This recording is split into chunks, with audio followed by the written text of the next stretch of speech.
It says we're streaming on Facebook. As we slowly try to work technology. Yeah. We just sing to the people until... I love how it just takes me back to the main Facebook page, so I have no idea if it's working or not. That's great.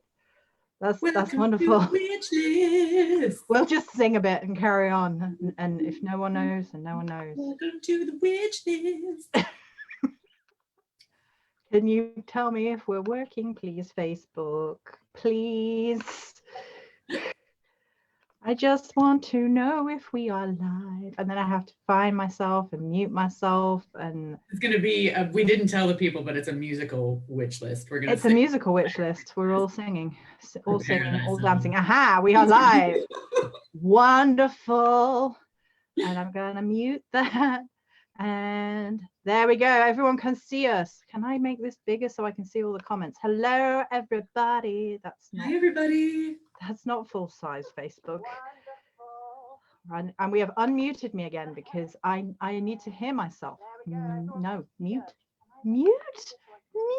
I don't. Just bear with me, ladies and gentlemen, because technology. Hello, everyone. We're live. It's a musical witch list 2020. That's it. It's great. I can see all the comments. Hello to Beth. Hello to Janine. Hello to Jen. Hello everybody. I'm going to scroll through as quickly as I can. Hello, Serena and Gail. Did I say Alison already? You can be mentioned twice. There you go. You're special. Don't tell anyone. Favoritism. Okay. Right. Hello, everyone. Greetings. Welcome. Welcome, everybody. I'm here with one of my favorite people in the whole wide world, which is Molly Roberts. Thanks, Eddie. You may know Molly from such feature films as The Witch List 2019. Exactly. We did this last year and we're back. The much anticipated sequel. Yeah. Now, in cinemas not near you, directly to your Zoom box. 2020, The Witch List with Molly Roberts. Yay! This is weird already. Feeling it. It's going to be a full moon witch list. It's going to get weird. We're going to be a little bonkers. I'm a little giggly today. I'm kind of all over the place today. Yeah, absolutely. Can everyone else hear us? Because Patience just said no sound. So if you don't have sound, please refresh the thing. Let me know, because I'm not going to sit here talking if nobody can hear us. That would be 2020 in a nutshell. But can someone else let me know? Can you hear it? I could hear it when I couldn't turn myself off. Can you hear me? Please let me know. Can you say yes or you say no? Great. Other people can hear me. Great. Wonderful. There is a slight delay, I think. So I'm like singing waiting, and then people are like, oh yeah, it's fine. Okay, good. All right. Wonderful. So yes, we did do this last year and we're back again this year. I thought it might be nice to sit and have a live stream, have a chat, and talk about 2020 in a nutshell. Some of the good stuff, because there was some good stuff. It was a rough year, but there was some good stuff. And some of the things that have helped us get through the rough things that we can carry with us that can continue to help us, things like that. So it's not going to be quite as structured, I don't think, as 2019 was, because for me, for example, I said this to Molly already, I was like, the things I've been reading have been few and far between. And the things I've been reading have just been like for pure, unabashed pleasure reading. Like, I don't care if it's young adult fantasy fiction. If I need that to rest and chill out in 2020, then I will. And that's kind of in 2020 in a nutshell. So hello everybody, welcome. I don't actually know where we're going to start now, thinking about it. Now I've not structured it. How do we start? How is your 2020, Molly? How was 2020? I was actually writing about this morning, doing my morning pages kind of in preparation for our talk today. Because I was like, okay, we're going to recap 2020. What what do I have to say about it? And on the positive side, it was actually, I think, a much more full and rich year than my short-term memory acknowledges. Like if I go back and look at journal pages, there's a lot to unpack from the year, and a lot of it's messy, and that's okay. Messy's good too. Messy's real, so that's okay. Not, I won't say this is my most productive year ever or anything like that, but there was definitely still a lot of magical lessons. There were a lot of spiritual lessons. There were a lot of creative lessons, relationship lessons. I think that even though it didn't look the way any of us anticipated, I have to say, I still feel like I have lots to be grateful for and proud of and looking forward to. How about you, honey? It's definitely been a year of extremes for me. Like it's been very interesting. As the world has sort of come to a standstill, it felt like my world did the opposite. And it felt like there were some moments that were incredibly impactful and incredibly beautiful and incredibly magical. And then there were some moments, particularly early on in the year for me, that were difficult and messy and complicated and traumatizing on some levels. I was still grieving, and then there was even more grief towards the beginning of this year for me. But that's kind of Morganic life. That's what it feels like. And it feels like it's definitely been a wax on, wax off kind of year, because it's kind of been like, right, this is going, so this can come in.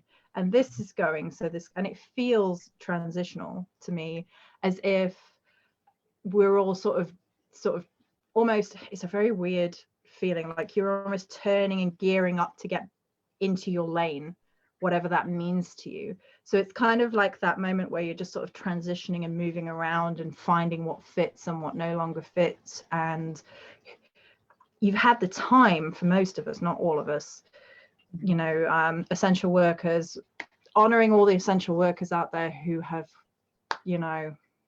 kept the countries going worldwide, because you deserve all the praise and all the raises. To be honest, you guys deserve more money.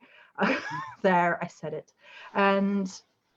But for me, it was this weird sort of mesh of, who do you want to be then? If everything breaks down, right, this is no longer working out there in the world, who do you want to be then? And you can't get into that space all the time, because 2020 has definitely been a heavy year for a lot of us. So you can't live in that space, but it does allow for a very sort of frank, honest conversation with yourself. And at the same time, it's not been the year to kind of push yourself into that mold yet, because it's not the year for that, and it's not been the year for that. But it has been kind of contemplative for me, like, okay, who do I want to be then? In broad strokes, who do I want to be? Hey, Morgan, how you doing? I hope you're doing good too.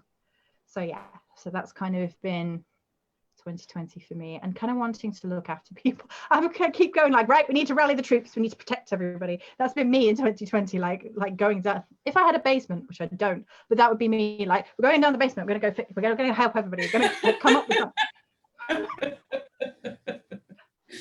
Yeah, I think that's a lesson too, to piggyback on what you just mentioned. Not only how do we want to show up in the world, assessing how we're showing up in the world, does that meet up with what we aspire to show up in the world, making some decisions about that, definitely. And also, it's definitely been a year about learning how to care about people, how to care for people, what can we do for people, how do the people in our immediate lives need to be cared for and loved. I've definitely had lots of love language conversations with people in my life now that that we haven't been gathering in the same ways.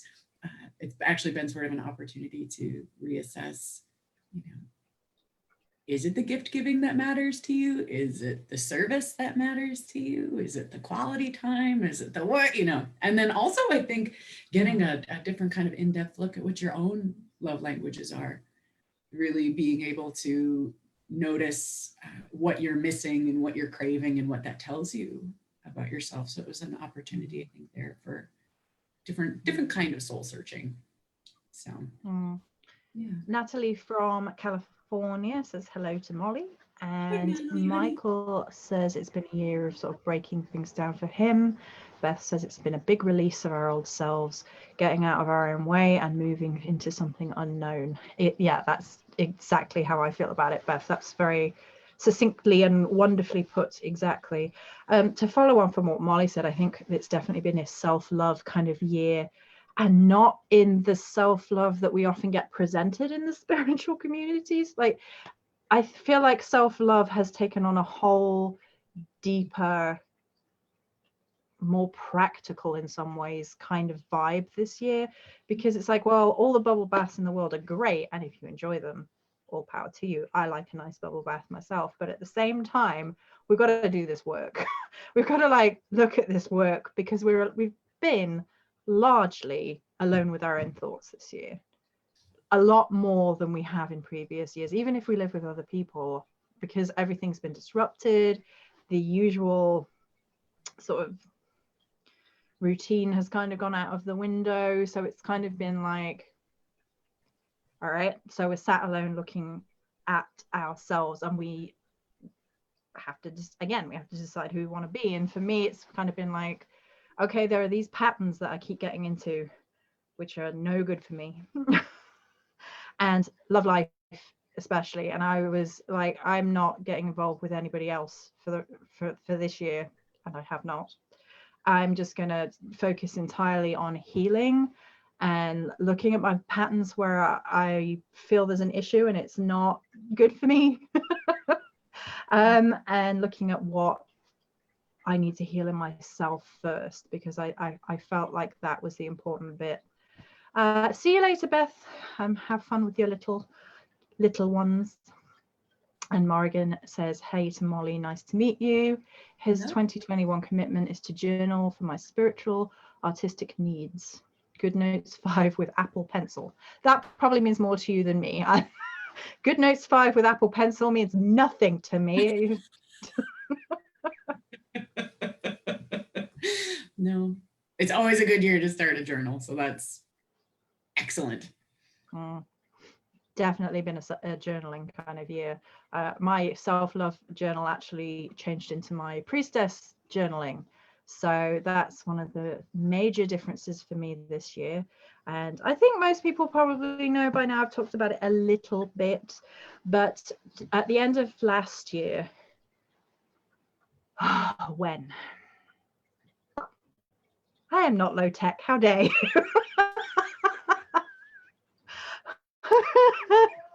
I may be low tech, but at the end of last year, I think it was, I finally sort of decided that I really wanted to go through with the Avalonic training in Glastonbury, and it had been something that I had been wanting to do for many years. I kind of look back and I think it was around 8 years I'd wanted to do it, and this would have made the 9th year, and I was like, well, that's interesting that it will be 9 years this year since I had started, mulling it over and wanting to do it. So I have started that now, and the first one was in person, which was lovely. The second one was not in person because lockdown entered it was a different lockdown. That one was in December, and we managed the October one, and then there's the online component too, and that to me has been lovely, because it has been both a realization of a dream and taking myself into a more formal tradition that has far-reaching tendrils in the world. A lot of people know what Avalon training is. A lot of people know what Glastonbury priestesses are. It's joining a great big coven of women. I'm doing the Caradwin training, and I personally think I have the best high priestess, or she wouldn't call herself high priestess, lead priestess. who is B, and she is wonderful. And it's been very challenging to me as well. And I feel like it's been challenging to me to get myself out of the Zoom box, which of course 2020 then was like, nah, yeah, you've had one person session, we're going back to the Zoom box. And I'm like, really? But it definitely pushed me to meet people in the physical world. So whereas 2019 was a year where I finally like went flying around the world by myself, this year was the year where I committed to training and meeting people and bringing that into one-on-one interactions, although of course COVID then messed with that a bit. But it's going to be an interesting mix of that, and that is probably one of my favorite things that happened to me this year. Excellent. Yeah, and I'm so happy for you. Congratulations. That's a really big step. I know it's a big dream for you, and even though it was only the one in-person meeting so far, that's still a really, really big step. And there will be in-person meets in the future. You've got to. Yeah, it helps, I think, feeling part of a community, because whilst I absolutely adore everybody online, I do, and I don't, I will argue with people who are like, it's not real because it's online, me. I'm like, no, I will fight you. But there is something nice about having a community, and Glastonbury is such a gorgeous place. So what's some of the favorite things that have happened to you this year, Molly? Let's see, favorite things. I, for the first time, was able to start a real garden, like a serious garden this year. This is the tourist coming out right here, right? Go. Serious garden. I was very, very happy about that. It's been sort of a dream actually for a long time, but I didn't have the time to commit. And since this was not a year of playing music and performing, it was the opportunity I needed to spend some time getting to know the dirt and the trees on my very own little plot here. And for those of you who don't know, I do live in the city. I live in a very urban space. I'm surrounded by big buildings. My neighbors are very close, and our plot is very small, but the rewilding of our lot has been a lot of fun, and not just like letting the grass grow, but bringing in lots of native plants, improving the soil, really focusing on biodiversity, getting animals in. And it ended up being kind of a magical project in some interesting ways. Start a garden and you'll meet your neighbors. That was something interesting. Opportunity to meet the kids in the neighborhood that we've all been here. We just didn't have the same set of circumstances to get to know each other.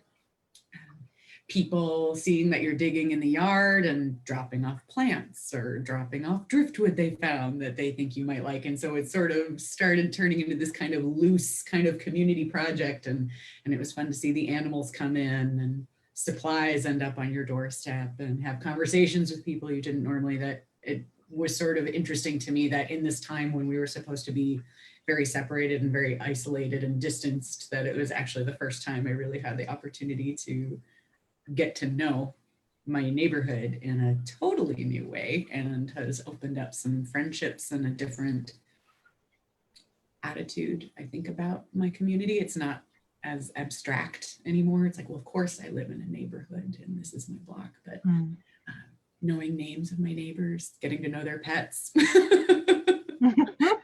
getting to know more about the birds that are nesting in my lilac bush. And it was a different kind of meeting people. And in a lot of ways, I felt very fortunate because I didn't feel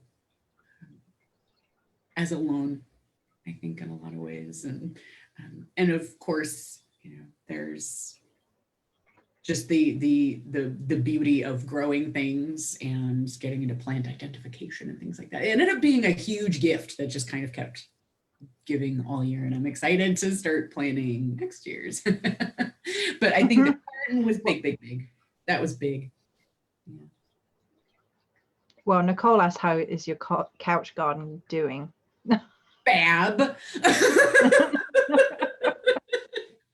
I've got it all full of evergreens and dogwood branches, and the kale is still going. It just started getting really, really cold here. So a lot of the evergreen stuff is still kicking, and up the ante on the bird feeders. So there's still a lot of action going on back there, but we've been bringing the fire pit out to the couch garden, and I put up some twinkly lights. Nice. So we plan to enjoy it as long as we can all winter long. So.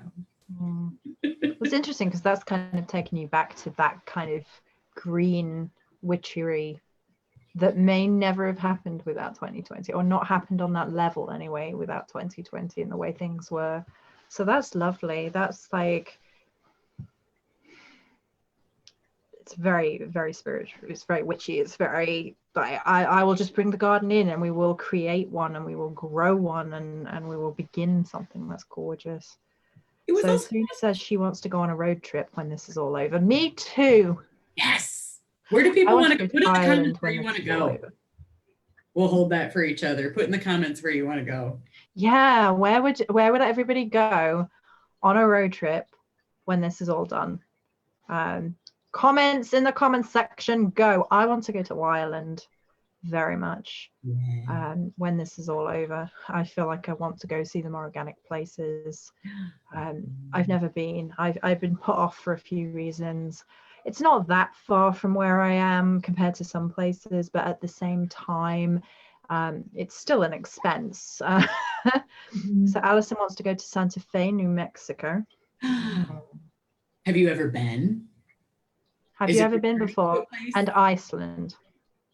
Gail would like to go to Scotland or Ireland. I would love to go back to like the Scandinavian countries myself. I absolutely adored the land, shall we say.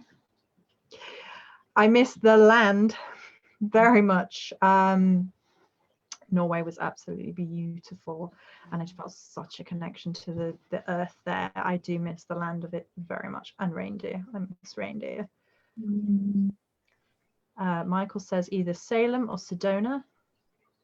Salem is more doable. He says Cornwall, Ireland, and Glastonbury. I don't know what I was going to say. Ironland, land of iron. Cornwall is one of my most favorite places in this country. It's absolutely beautiful. Tintagel is gorgeous. Nicole wants to visit all the national parks in UD. Rocky Mountains. I would love as well to go to the Black Forest in Germany. Ooh. What about you, Molly? Where would you like to go? Well, Sedona's on my list too. That's one of the few places in the US that's been mentioned that I haven't been to yet. We were supposed to go for our anniversary. We still have tickets. We're just holding on to them for a while. So keeping a hold of it. It'll happen. But Sedona is one of our big trips right now. And I try to take a yearly trip to New Orleans. So I will be so happy to get back. But I've been there many, many times. So I have lots of good. I've never been. What's it like? I would love to go. Good memories and good food in my heart. Mm-hmm. Until I get back there again. Good music as well, isn't it? New Orleans. Oh gosh, yeah. What I love the most about, I'm not native. Can you tell? Yeah, the Midwest. But what I love about actually that whole part of the country is the textures. The moisture in the air does some amazing things to rocks and paint and, and wrought iron, and the live oaks and the Spanish moss is so beautiful. I love heat and humidity, so I'm all about that. But it's also a really beautiful place because it's one of the few cities that I've been to where it's really easy to meet people. People want to talk to you, and most people are there they're tourists like me, so they're on some kind of little adventure, and so you get to share this kind of little kismet moment Yeah. in a Awesome. cafe somewhere and be part of each other's adventure. So that's really what I love about that city. So to answer your question, Serena, I have been to the Witchcraft Museum in Boscastle, yes. It's a few years ago now, but I've been to a lot of places like that in the UK, a lot of the like witchier places. I actually live quite near to Wookey Hole now, and I was meaning to go back this year because when I was a very young child, I nearly died in Wookey Hole when I was 2.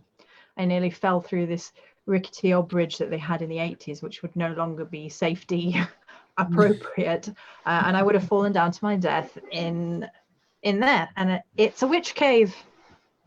It's supposed to be haunted by the witch of Wookey Hole. So I always find that like a very interesting tidbit from my life. I nearly died in this cave where there are witches when I was 2. And I was like, I had this in my head, like we could go back and we could film it and it would be like a full circle thing. And then 2020 happened and I was like, maybe next year. Okay. Michael says New Orleans is definitely a bucket list place. Sorry, even talking about it, it feels different. Wookey has a really strange energy. Yeah, Wookey Hole does have a very strange energy. I've not actually been to America at all, and there are a few places in America I wouldn't mind visiting. Like America frightens me, to be honest with you. There are some places in America I would like. We want them young. Well, you want me to die young in the Wookey Hole cave? That's not very nice. We want you in a soup. No.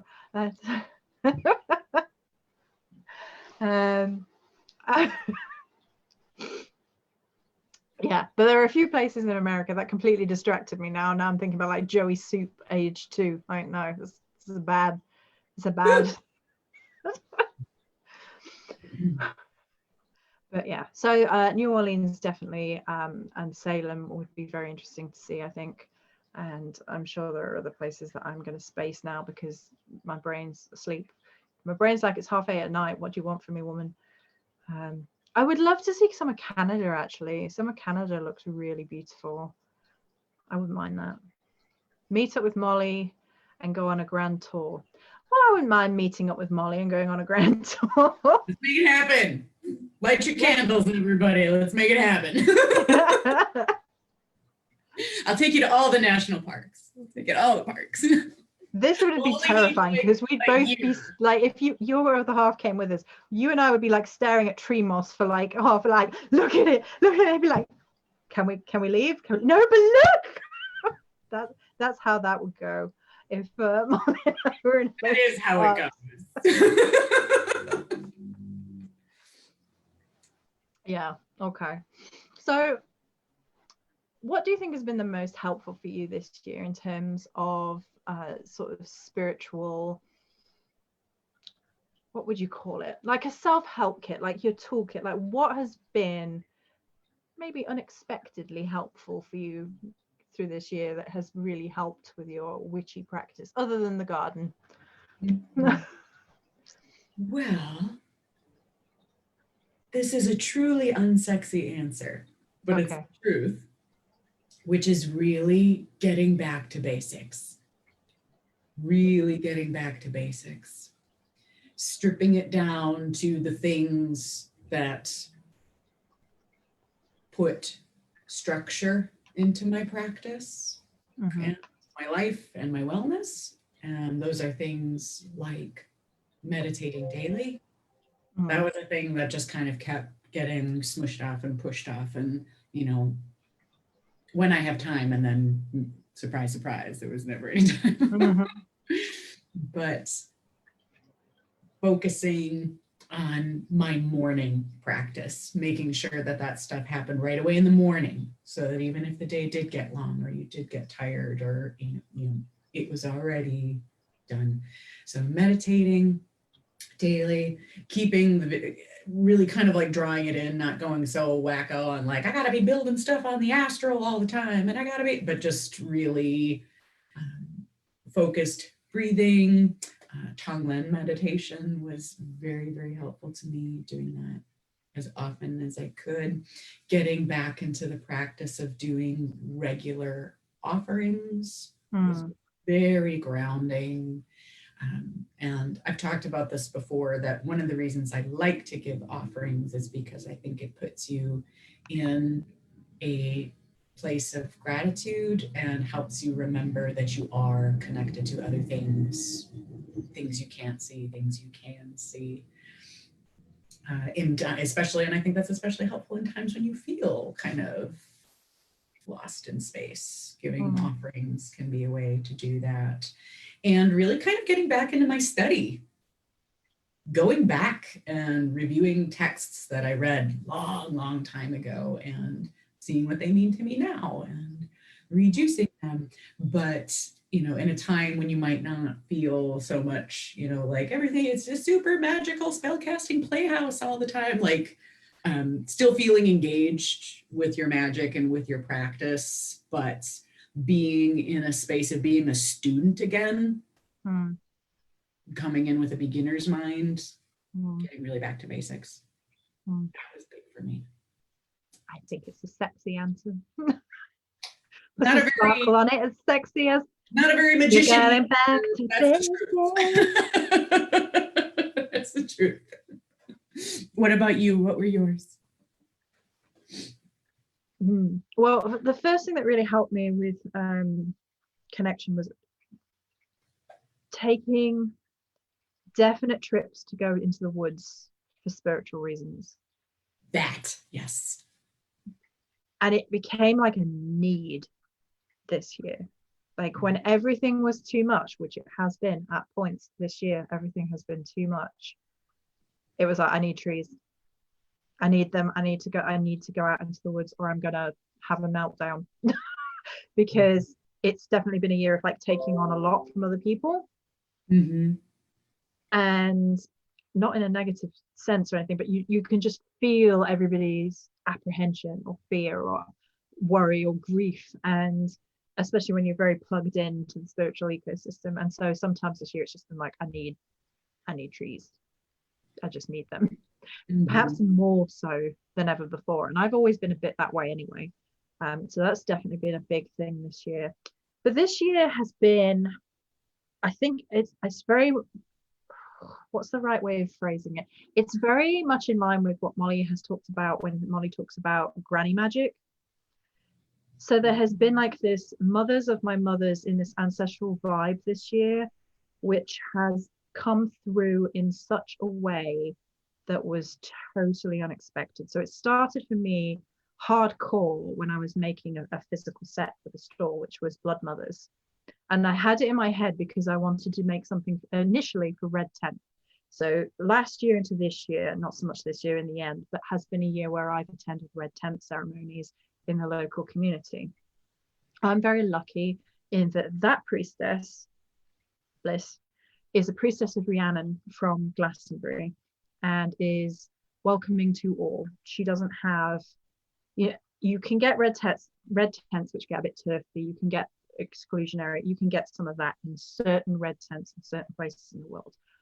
My high priest, my priestess who leads that wouldn't have that at all. She's very welcoming, she's a sweetheart.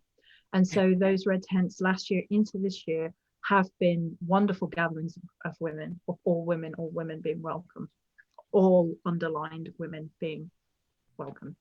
And so that energy kind of, I wanted to make something feeding off that. And I made this set and it was a mind-blowing experience for me. And I make these sets all the time where I connect with spirit, where I connect with the energy. This was on a different level altogether. This was all the women surrounding me, like drumming, chanting, as if they were in the room. I was like full on trancing out for it. And it was like as if a big recipe was happening. This also happened, as Molly already knows, with the Baba Yaga cycle, because I do cycles on my Patreon, and connecting with Baba Yaga, Blood Mothers, and Domnu were three of the most unexpected energies, which deepened that practice this year and took it to a place that I truly didn't anticipate happening. And it brought all this very interesting energy of being connected, and this web of women like tied with red threads. There was a lot of that red thread energy. There was this very interesting crossover between Baba Yaga and the Ellen of the Ways path that happened, and we created the red dollies for the mine's, oh, you can't see because I've got the background on. My red woman's up there somewhere, and it's just little red dollies, and they're like, I had like imbued them with like wheat and obsidian and things like that, and they were like to represent all the mothers that have come before us. And I actually took that into a physical red tent. We managed, I think, 1 or 2 red tents this whole year in person, because there were 4 of us and we were around a bonfire outside. I get a social distancing bonfire. It was great. So those were some big energies that came in this year for me. And I wasn't expecting it to be such a year of connectivity, of like living, breathing ancestral work. Because when you work with the Morrigan, you work quite closely with death energy, at least I do with Bave. So death energies, I'm used to it, but this was almost life. It wasn't necessarily, it's both, because they both interlink, obviously, but does that make sense, where it almost felt more alive than how I had connected with ancestors in the past? And it was very joyous, it was very active, it was very much the body and the embodiment of practice, which is something else that has been big this year. It's been very much about, so I'm not a, right, I'm a chaos Virgo, which means that if I do the same thing every day, my soul goes, yeah. It doesn't like it. I'm like, no, I'm in a box. I want out. Me. That's what happens. And so I have to find creative ways, right, of doing daily practice. Now with the priestess training, there are particular chants, there are particular like dedications, things, but I'm all right with them because they're embodiment. There's a lot of movement in them. There's a lot of like raising your hands and then bringing it out and using your breath, and then holding on and feeling your heartbeat, and then wiggling about in your body. And I was like, this is great. This like movement makes it way less rigid for me. And if you want like a flourish and a flare, then no one's watching. You can do whatever you want. So like, if I want to be like, da, da, da, da, da, da, goddess, no one else knows. Just me.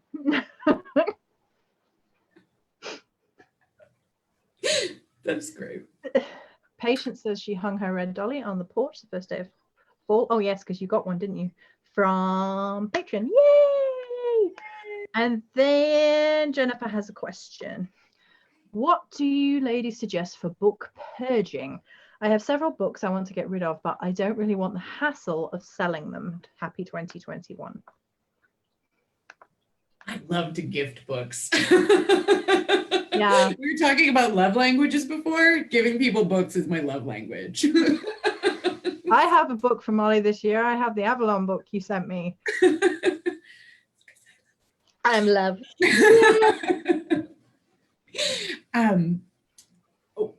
What I would do with book purging, most often, unless it's a collector's item, I don't sell books back. I will sometimes do divination about who to give them to, who might be a good person to give them to, or I will do divination about where to leave them for someone to find. So it might not be someone in my immediate social sphere who needs it, but someone in the community. I don't know if where you are, if they have little free libraries, but we have a proliferation of those in the city where I live. And I actually like to do divination by visiting little free libraries. I don't necessarily always take, but just reading titles and what's in the library, get a little zap from the universe that way. But then leaving books for people is a great way to kind of pass on the magic. I think whether it's a magical resource book or not, sometimes it's that poem or that story or that picture that you needed to see at that time, and you can play a part in being a synchronicity for somebody else by giving it away. Yeah, that's my personal style. But what do you think, Jody? Alison says a lot of public libraries accept donations and then do book sales later to raise funds. I agree with you, to be honest. For the most part, I tend to donate books. I mean, my inner Virgo librarian likes to hoard books like there's nobody's business. Like one day when I have my own home, there will be a library in there somewhere, because I'll be like, and this shiny book and this shiny book. I just like having books around. I don't, is that weird? Like, I like having books that I've read, obviously. There's no point in having books that you like, being surrounded by books you haven't read. But I just got, where is it? I just got this book. Now, this is a guilty pleasure book, all right? This is not serious witchcraft or anything. So there are no guilty pleasures. There's just guilty pleasure book. just And pleasures. it's even worse than that, because I saw the Netflix trailer for the adaptation, and I was like, what is this? And it was on the trailer, it's like a stag with multiple antlers, very witchy, like very old forest witchy. And I was like, what is this? And somebody was like, well, it's a book series, Joey. It's like Russian inspired fantasy. And I was like, name please. But look at it. Oh, I've heard of this. And then look at the back. Firstly, look, Molly will like this. Look, I'm writing it down. Ooh. But look, I'm writing it come down. on. I do like that.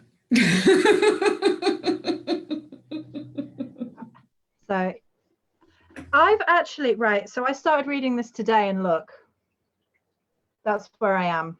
I'm halfway through. I started reading today. The problem that I have is that I read, I don't know how you would say, voraciously. I like consume books. I can get through this book in a day, which is a problem.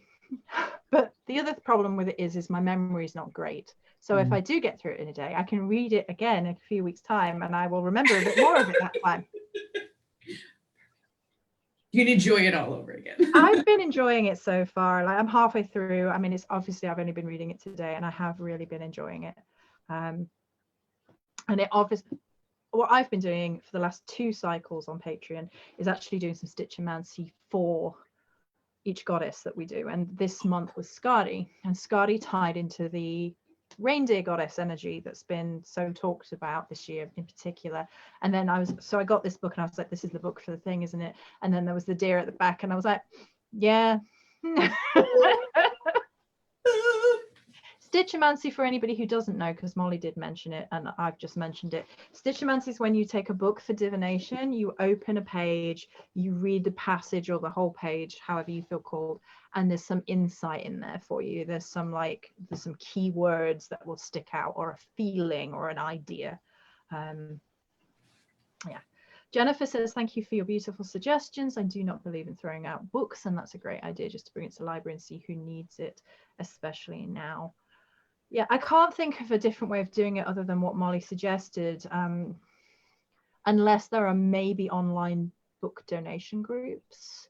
I also know there is Witch Swap. You can find them on Instagram. The folks who run that are wonderful, but they're all about rotating supplies, whether it's books or stones or cards. And you trade them with other witches, and they organize the whole thing for you. It's wonderful. So that's another. I mean, that's not going to get you any more space. No. It is another option. No. But it's a fun way. I think it's a really fun, ethical way to get some new treats and spread the love. Yeah, some new info, some new learning, something that you might not have got otherwise. It might, it might be a very interesting experiment. So we have about 10 minutes, guys, so because I'm not going to keep Molly any longer. If there's questions or anything like that, do we want to hit any questions?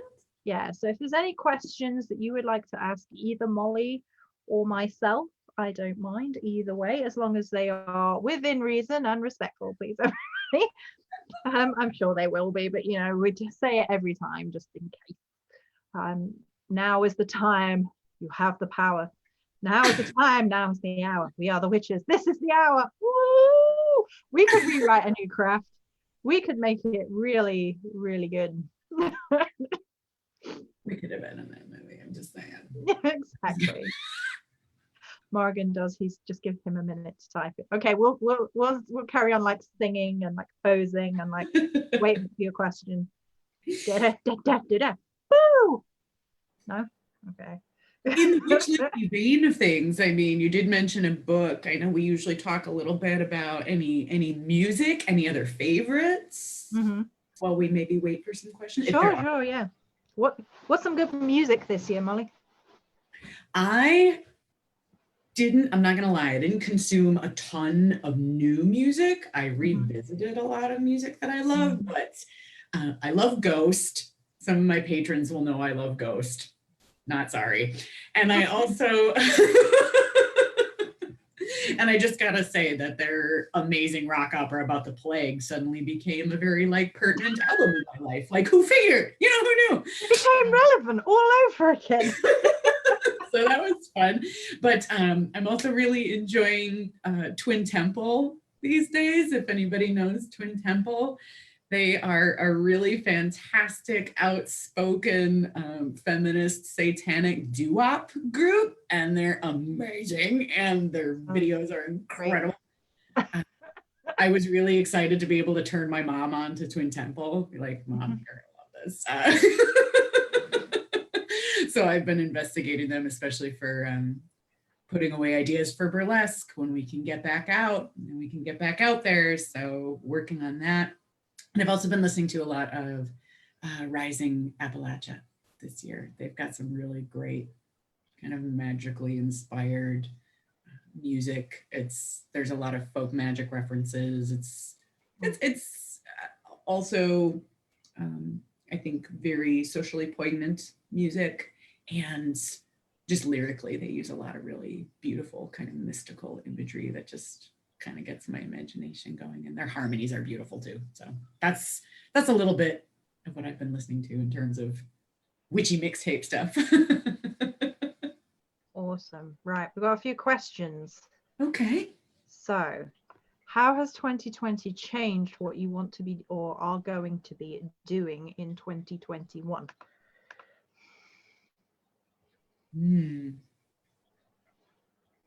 Well, some of that I can talk about, and some of that I cannot talk about yet. Yeah, I know the behind the scenes stuff, so I can just do this. It has. We'll say that. More to come. In a good way. In a good way. In a good way. Absolutely. I think I'm just trying to think about a lot of this in terms of exercising patience. Things will happen, and they'll happen in the right time. What I'm going to do in 2021, I have started doing more in terms of art witching in the field in my city, and I recently started a profile for that. But figuring out how to share more of my art with my community and how to get my art serving my local community. That's been a big shift for me in 2020 that I'm actually very grateful for, and I'm really looking forward to playing with that and expanding that, and hopefully conspiring with some other folks to get that. There's some exciting things coming from Molly in 2021, and you should all be very excited, even though you're not allowed to know what it is yet. What about you? So obviously the priestess training will continue, as we've only just started that, so that will continue into next year. It is a year course, and I'm intending to do the full 2-year course, which is a nice deep grounding amount of time into a course so that will continue. And I have announced already that I will be heading the Girl God anthology for Boudicca, as well as the children's book on Boudicca, which is obviously slightly less her, but I've announced that already. So that should be next year, fingers crossed. It just is depending on time. I've got the bits in that I need to get in for my side of it. So it's moving forward with that. So excited. There are things coming that are sort of in my mind, in my processing, that I'm sort of like playing with what I want to do with it right now. I want to do more books, but I do find that time is my issue. And so I have been taking business advice from people. I have been looking at things I can do, because I work so many more hours than most people. I never stop. The Virgo never stops, and I have to find a nice balance between what I do, allowing myself to rest, because 2020 has definitely been a year of, if you do not rest, you're going to get sick. So there has to be a nice balance for that for me. But those are some of the things that I'm looking at next year, quote unquote. So how will you welcome the new year is the next question. Quietly inside. I'm still Probably. working that out. Yeah. Interestingly enough, my word for last year was celebrate. Or for this year, the word I was glamour. I would say you've achieved maximum glamour. Which in some ways it's like, well, but on the other hand, my honey and I stayed really committed to that. Whether it was, okay, birthday is small, but what are we going to do to make it really special? What are we going to do to honor it? It's the first day of spring, can't do the normal thing, but what are we going to do to make it special? How are we going to bring our creativity to it? So in a lot of ways, they weren't, big, expansive things, but there, I think, was a lot of loving attention and some sacredness in that. And I think that we'll probably do the same with New Year's. We had a really lovely solstice celebration with just a couple of people masked up in our driveway in the couch garden. Having a fire, or we've been getting together with a friend at a time to go for long hikes in the woods, things like that. So actually finding new ways to spend time with people has been actually kind of fun and challenging. So I think New Year's is going to be the same way, but I like to party on New Year's. I like to party on New Year's and then spend that whole first week of January getting really organized to really kind of kick things off. So whatever we end up doing, inside or outside, there will be champagne. Because Earth sign, that's how we do it. Yeah, we have Baileys. We have Baileys, so that'll be probably Baileys of some description. Baileys and ice, maybe. I really don't know. Is the honest answer. I'm not sure. I've begun a process now of thinking I want to do a nice deep cleanse of my spaces and things, and get the protection up again, like clean it out and get some protection going. I know I'm doing that. Other than that, I'm not entirely certain yet. We're going to be moving into the Danu cycle on the 4th. So there may be some energies of like transition between Skadi and moving back into a Celtic goddess energy. I don't. But the truth is, I just don't know right now. And I feel like I said in an interview with Kelly Ann Maddox, and I feel like I foreshadowed 2020 in a way, because I said there is power in being lost. And people struggle against it all the time. And so 2020 has kind of been like that for me, like finding the power in being lost. And that's exactly what Molly's talking about that creativity, about that reclaiming celebration. And I think actually glamour for my year actually worked quite well, because there are definitely times when it's very, very tempting not to put any makeup on this year, and to get very apathetic about things. And my grandmother always used to call makeup war paint. So I had that in my head a lot this year. Like sometimes you just got to slap your war paint on and face it, whatever it is. And so there's definitely been an element of that for this year. So I'm not entirely certain for the New Year's celebration, but no, we'll see. We'll see. I'll post pictures. You'll find out. How was Yule for you? I hope your friends and family are safe. Yule or Christmas? I'm guessing Yule was nice.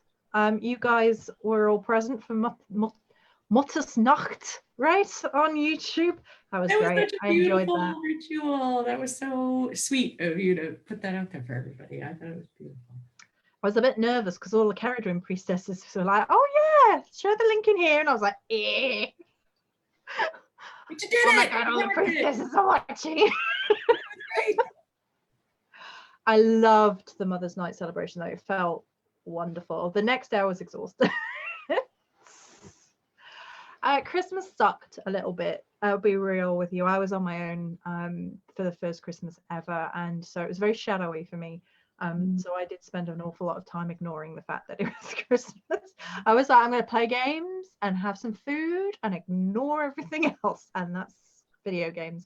So that's what I did. I played a whole lot of the new Warcraft Shadowlands expansion and had some nice food and some nice drinks and shed a few tears when needs be, and just allowed it to be what it was. So that's kind of that. My sister did have COVID early on, we believe. She came through it. She got pneumonia off the back of it. That was a scary time, but she has healed through that and is absolutely fine and well. And we all played our Christmas D&D online session Saturday night. So that was that. I love that you get together with your family to do that. I think that's great. Yeah, that's what we do. We're nerdy. We're white and nerdy, like the song goes. Al Yankovic, for anybody wondering. How was your Yule? Yule, what did we do? We had a very tiny outside gathering, which was fun because we had the best winter weather you could kind of ask for. It wasn't frigid, but we did up the fire pit outside. We put up some greens and lights and made some hot drinks. And a few of our friends and us, we each got into our respective cars and did one of those light drive-throughs, where they do up like a whole park with Christmas lights and floodlights and stuff, and you drive through it and listen to corny music, and it was a blast. That was really fun. Not what we would usually do, but got to make your own fun. So we did that. And the honey and I made a big winter root vegetable shepherd's pie together to have as kind of our supper, but it was very low key, but just cozy. And Christmas looked very different, but again, I'm very lucky to be related to some other people who also think that you gotta, you witch through it. They don't call it witching through it, but you make your own fun and you go with the flow, and it's okay if things are different. So I completely forgot. We did a tree walk through. So this is something near us that happens every year, and it was way scaled back this year, where they do Christmas lights in the local arboretum, which is full of trees, for anybody who's confused by arboretum. And they have like light shows on the trees, and then they have the trees talking and things. So we actually went to that, and I went with my friend, and we went, who I live with as well. When did we go to that?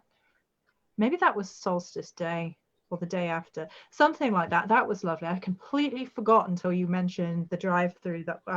This is my memory. My memory's like, but that was gorgeous. Like seeing all the trees lit up and all the light shows, and then they had some of the trees talking, which was great for the kids. And I was like, I love it. I don't care. I love it.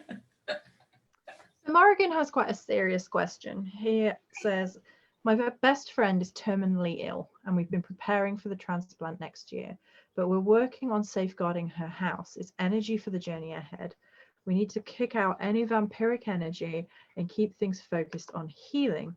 Apart from personal items and connecting with her ancestors, do you have suggestions for herbs, wards, or healings to promote in her house? We have some ideas already, but I thought I would ask.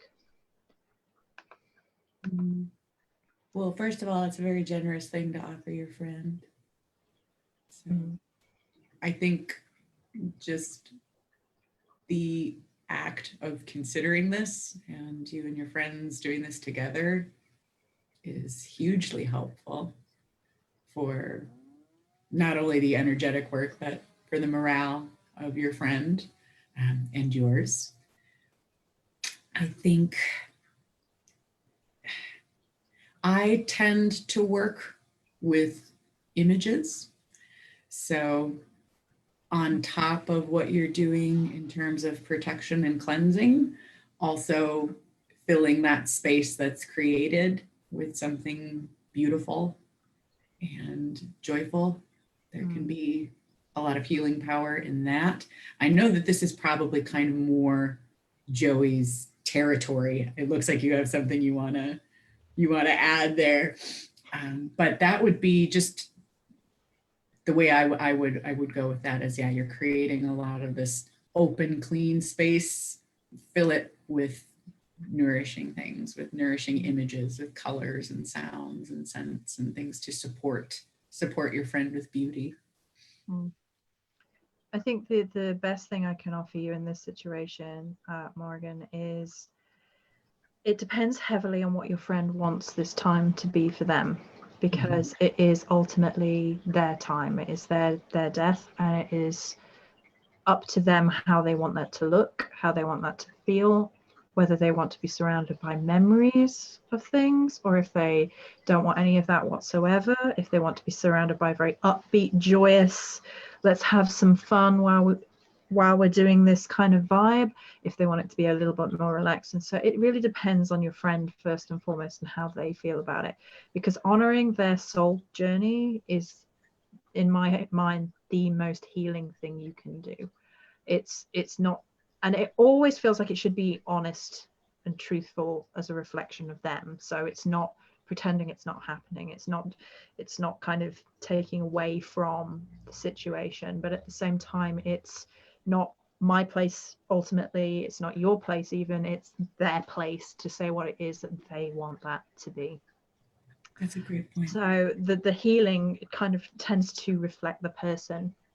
So I can suggest things that, I can suggest herbs, I can suggest wards and things, which is in my mind maybe a blanket way of doing things. But ultimately, if that's not right for your friend, then you need to ignore me and go with what they want. So what their favorite scents are, what their favorite plants are, what their favorite colors are, what their favorite, smells are, things that are very, and it feels, you were sat with 2 earth signs, so we're immediately more tactile, right? We're immediately like, how does it look, how does it feel, how does it, it's kind of like a beauty thing. I think it kind of should reflect the beauty in them and the beauty in their life.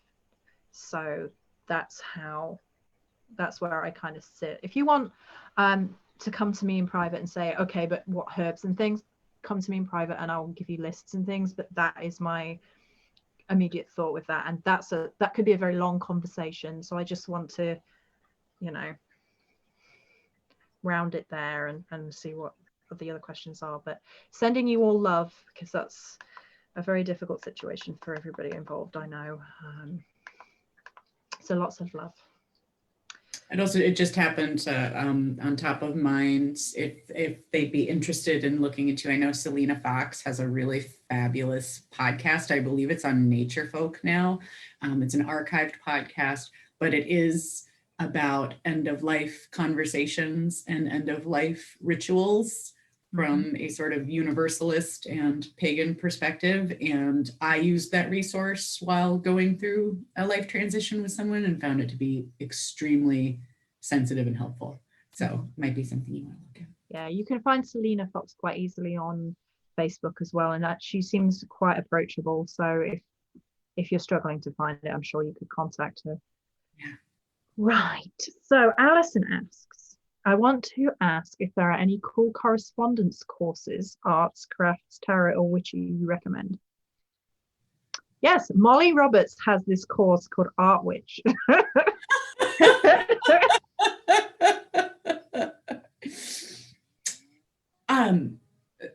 So is the question just classes that we would recommend?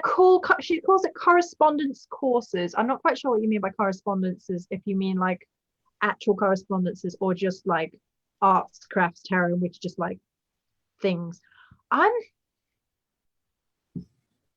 not a massive course person per se, because I'm doing the Avalonian training that takes up all of my time. Have you taken any courses this year, Molly? In terms of the question, I'm running a color magic class right now. Rainbowmancy is going to begin on January 18th, and it's called Rainbowmancy, Full Color Magic to Make Your Life a Work of Art. And it's all about how to use color magic in your artwork, in your witchcraft, in pretty much anything else that you're interested in. We go kind of past the candle is what I like to say. But creating your own correspondences, deepening correspondences, making oracles, working with glamours, potion creation, palette creation, all kinds of stuff. So I do have a couple of classes on that on my side.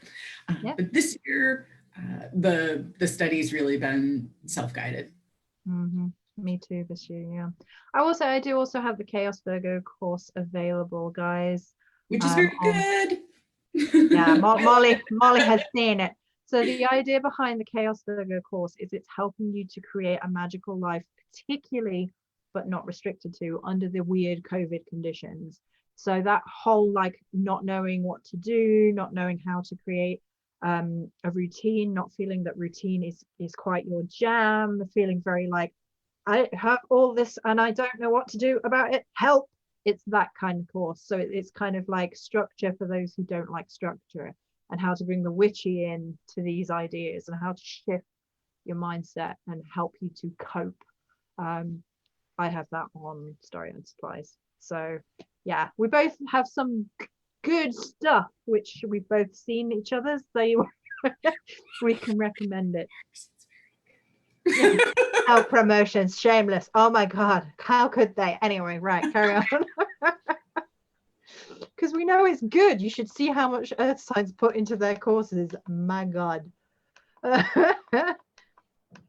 Katie is also a Virgo. Welcome Virgos.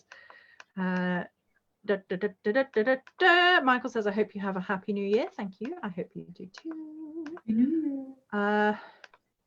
Oh goodness, this is a long quote from Katie Turner, who wants to say that being a patron of Molly's, along with learning from other wonderful teachers over the year of 2020, has helped her to realize her lifelong dream of making art and my passion of helping people can be combined.